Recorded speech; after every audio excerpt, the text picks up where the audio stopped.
namely where is working heading and what does it mean for HR best practices. So this is a really catchy short slide which presents nicely the current state of neuroscience. So basically, without going into details, the current neuroscience is assuming that the brain works actually mostly by expectations about the world. What does that mean? For example, if you want to open a door, how does the brain actually do that? The brain has a model of reality where it expects that the door is open, so to say. Then your body moves there under these expectations, tries to open the door, and now the door, let's say, is closed. So you experience a prediction error. You realize that your expectations about the world were wrong. And what your body is now doing is it's updating your brain, which we call learning, to adjust better to this environment that you're in. And that's basically, in a very short nutshell, how all of evolution works and how all of our everyday life works. You can really test it for yourself when you walk through your life. Everything you do at the end of the day is based on assumptions and expectations about your world. And whenever you change something in your life, it's because an expectation has been violated, which we call prediction errors, which results in learning. This will come again later, of course, when we talk about branding. But now just to quickly stay in the neuroscientific level, you see here a lot of different factors, of course, which influence the way that this circle happens. So biology, different people have different genetical origins, which are not the most determining factor of someone, but still it should be relevant. For example, how much temperament someone has. The culture in which someone grows up is, of course, very important and shapes a lot how we form these expectations about the world and how we form the world that we see. Our social peers and the groups we are part of are very important. Of course, ideological values, but also economic values influence how we make decisions in our life, the emotions we feel, and the personalities we have.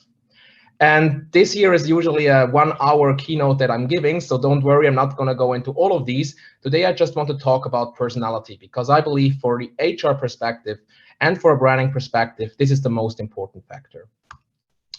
When we think about personality, and I think personality, I really love this picture here because of the many colors you see.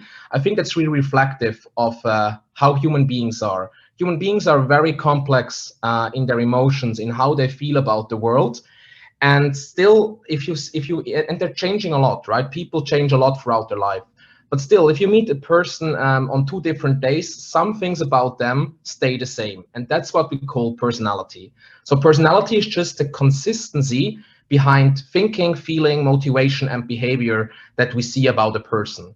And interestingly, if we look, for example, at the personality of a young child and the same person again when they're 85 years old, there is a 0.4 correlation between the two.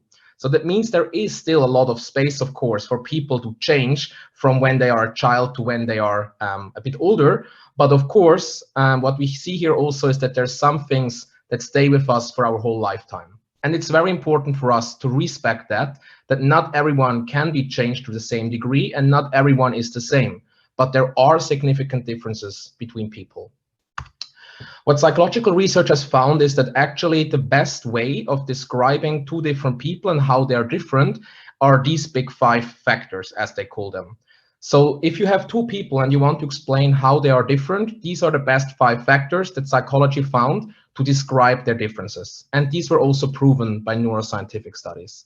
So one is, and I'll go really quickly through this because it's going to be very important in the later part of the talk, openness to new experience. People very differ a lot in how much new inputs they require in their life. Some people really like structured lives and like to be in control about their life, whereas others really like to travel a lot, like to go to crazy art museums or just try something they don't know about. Some people just love uncertainty and some people are scared by it. And both of them are fine. Nothing is bad or worse about it.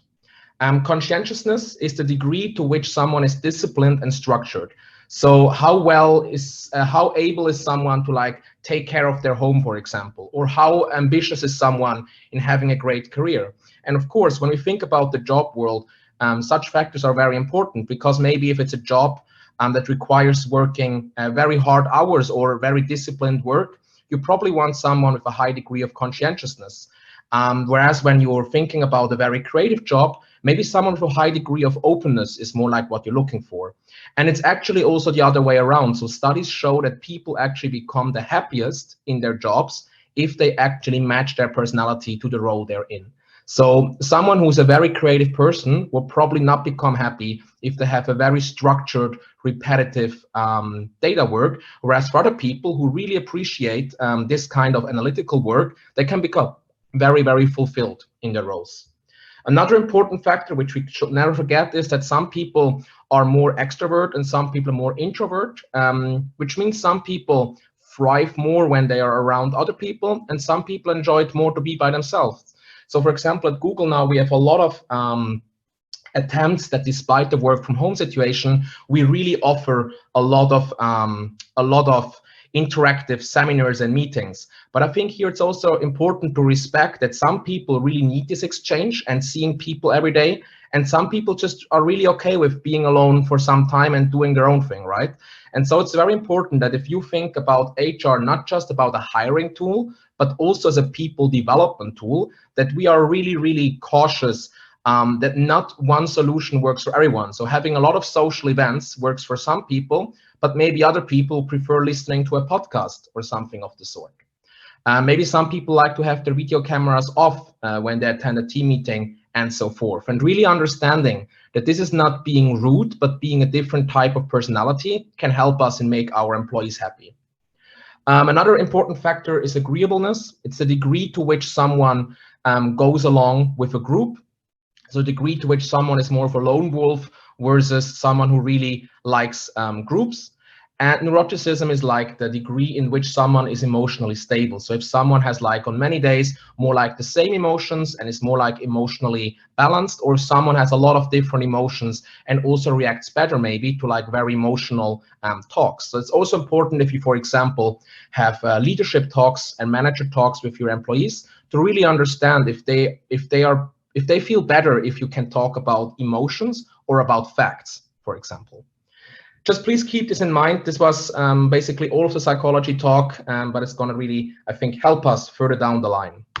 And here, just one thing, I think the last thing to keep in mind is that this notion of, you all know Sigmund Freud, I'm sure, and with his notion of the subconscious and the conscious. So modern neuroscience and psychology has replaced this with a more scientific approach called System 1 and System 2, which is in theory the same, but it differs, of course, to a large degree. Basically, System 1 is everything here in the lower end of the brain. It's the automatic parts of our brain which are responding sometimes even before we can really think about it. So it's our automatic values, it's our genetic heritage, it's how we were primed by our peers and these kind of things. And only a really small part of our brain is actually System 2, the conscious part of your brain that really thinks about things and reflects them.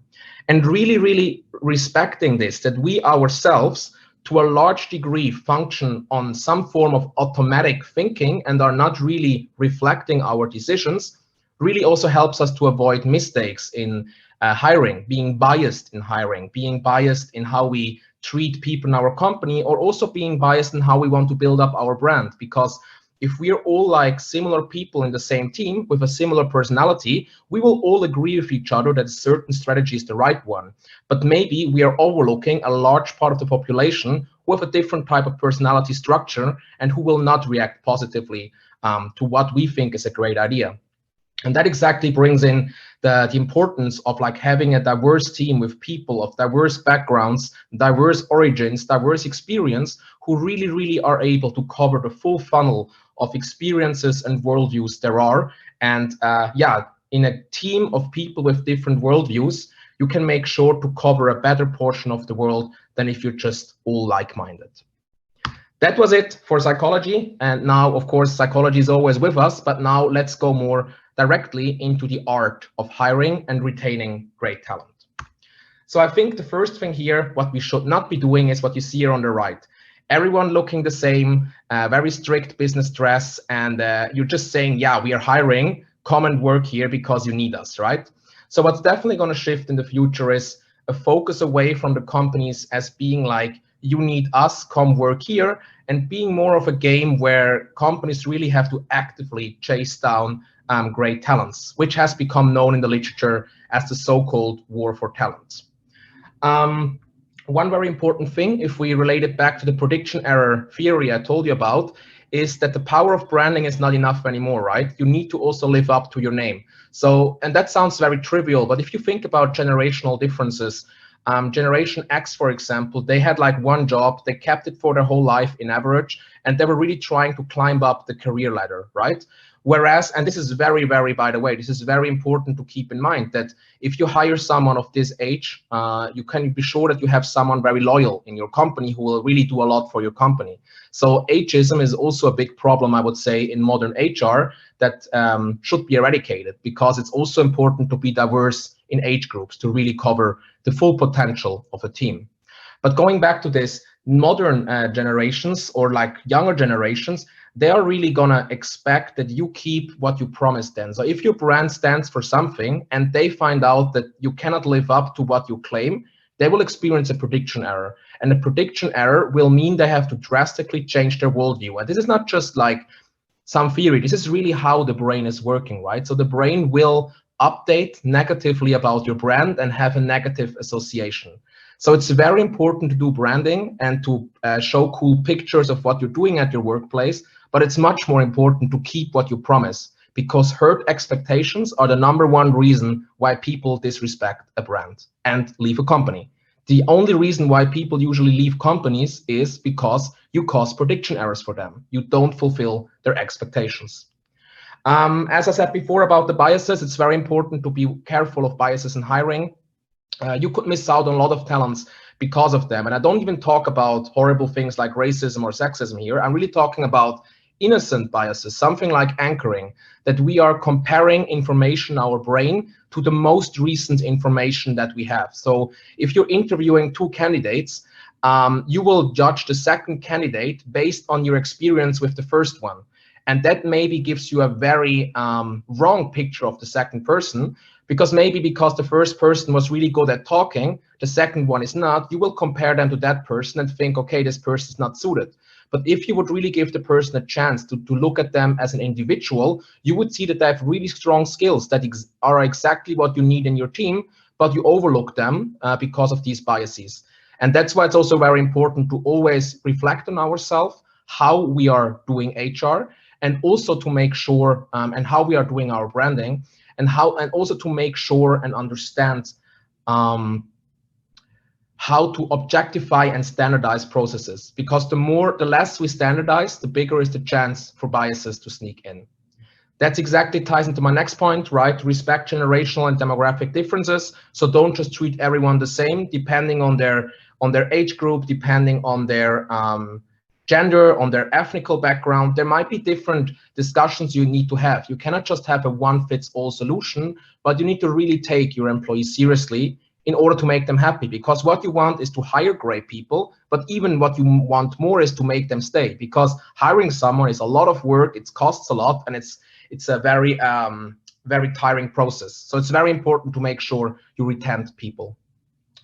Also important here, make the application process easy, simple, and customer friendly. So treat it like an e-commerce process, so to say. It's always amazing to see company having a great e-commerce store, for example, where they make it very easy for people to buy something, but they don't make it easy for people to actually apply for a role. So really think about your future employees and make it as easy for them as possible.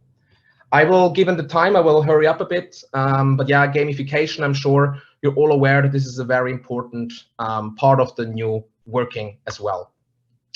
One very important thing that's coming is the end of the Hippo culture. Hippo stands for highest paid person's opinion, which means like this classic idea of where a boss is kind of telling everyone what to do. So this is, of course, coming to an end now, not only because of digitalization, but because the world is becoming more and more complex, and no one by themselves has enough skills anymore to do all the tasks, but also because people are asking for a different type of management. So this Hippo culture is definitely coming to an end around the world, and we're developing more towards a agile, lean hierarchy and cooperative environment rather than a top-down environment. Also changing employment landscapes. If you think about the future, we have to really think about exponential development. So in 10 years from now, as much will have changed in the world as it has for the last 20 years. Because technology is exponentially accelerating, cultures are quickly shifting due to social media and the ability of people to gain information online. So the world is really changing quicker and quicker as time passes. And this just means that your company has to become agile. You have to be fast, you have to try things, you have to risk failing, but you have to learn from it and measure it, especially in an AI world where measuring and data is everything. The war for talent, here people, especially accelerated by the COVID situation, they will demand more and more now for flexibility and work-life plan.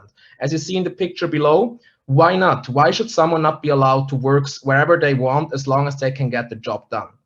Interestingly, in a lot of studies and surveys we see recently, actually many people prefer a hybrid model. So they prefer something like working 3 days in the office and then 2 days from home and then having a weekend. So which is very interesting to see that a lot of people also don't like fully be out of the office and full freedom. Again, this is tying back to the personality matrix I showed you, where people maybe with less conscientiousness, with more problem with structuring their tasks, prefer being around in an office, or people who are extrovert may prefer being in an office, whereas people with a different personality have different preferences. And respecting that should be the task of every great employer. Re-established relationships between employers and employees. That's exactly what I said before about the Hippo culture. We're developing towards whoever has the best idea should be right. And even if the intern has a better idea than the director, then the opinion of the intern should be the correct one. And purpose and value is becoming more important as the world is becoming more dynamic, and as people have more information available through Google search, but also social media and all these other internet accesses. People can compare companies better and form different expectations if we think again about the prediction errors. So having clear values and staying true to them is more important than ever. And the third point, what we're seeing is digital nomads coming up.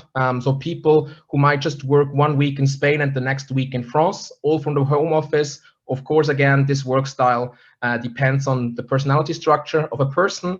And what we also see is some form of career hopping, or let's say multidimensional careers. So people are not staying in the same career anymore for all their life. They keep switching between different careers, and they want to have multiple careers. And as an employer, you can either be angry at your people for wanting to fulfill themselves, or you can actively be a part of that and support them. For example, by helping them to change in a different role within your own company, rather than losing them to a competitor. Georgie, I know I'm almost out of time, but there's only going to be 2 more slides. I'm hurrying up. There's also a lot of changing mindsets we see about careers. So one is the proliferation of entrepreneurship. With the rise of technology and something like Instagram influencer careers becoming available, it really changes the game how we think about entrepreneurship. So I myself, during my university, I founded 2 different organizations. And that was just like actually very easy to do. So I think that's very important that this barrier to entry for entrepreneurship has changed. And also demographics have changed. So people are living longer than ever before. People have higher living standards. And so just when you when you stop working officially, it doesn't mean people want to just, chill around for the whole day. It's very possible that we will see more and more senior entrepreneurs, someone at the age of 60 who still starts a startup. So that's something we also expect for the future. Work-life plan I talked about already. I'm going to skip it. Just here some pictures. I really like the one of the dog here because I can very relate. Now we all work in the home office. Suddenly children start crying in the background. Someone rings the doorbell. And I think what that really gives everyone is an understanding that your company hires people. They're not machines and professional. They're not professional machines. They're really people with private lives, private concerns, and the life. And so what the employees of the future are really looking for is autonomy in their work, financial stability, and flexibility, but it always depends on someone's personality. Last words, if you also think about more in the future, not just 2025 or maybe 2035, we see robots and robotics rising greatly. And for example, we are not in China and Japan especially, a lot of companies already employ robots to have some form of customer interaction. If we're really going to end up with those humanoid robots in our company, I don't know, I don't think so. But for example, when I worked at Amazon, I was amazed by how much the warehouses were automated with like robotic arms and things like these. So even if they don't have human faces, robots are already among us, and they're gonna be an important part and an important coexistence with humans. And even if they're not physical robots, they're gonna be digital robots, namely artificial intelligence. And so you can also think in this artificial intelligence world, if you also want to increase your own company and, for example, include something like virtual reality meetings or virtual reality databases where people can work like this. You think maybe it's crazy, but imagine if on the news you are the one company that works with virtual reality databases or something else that's really cool and new. Can you imagine how strong your brand will become and how many people will apply to your company? So that's really, I think, where I want to challenge you, and my presentation is over, that look around you. The future has already begun, and the future is coming way sooner than you think. So AI, robotics, and also the changes in what people expect from their employers, it has already begun. And if we don't react to it quickly, it's very likely that we're going to belong to the fossils and the dinosaurs of the future. Thank you very much for listening, and I'm happily taking any questions you may have now.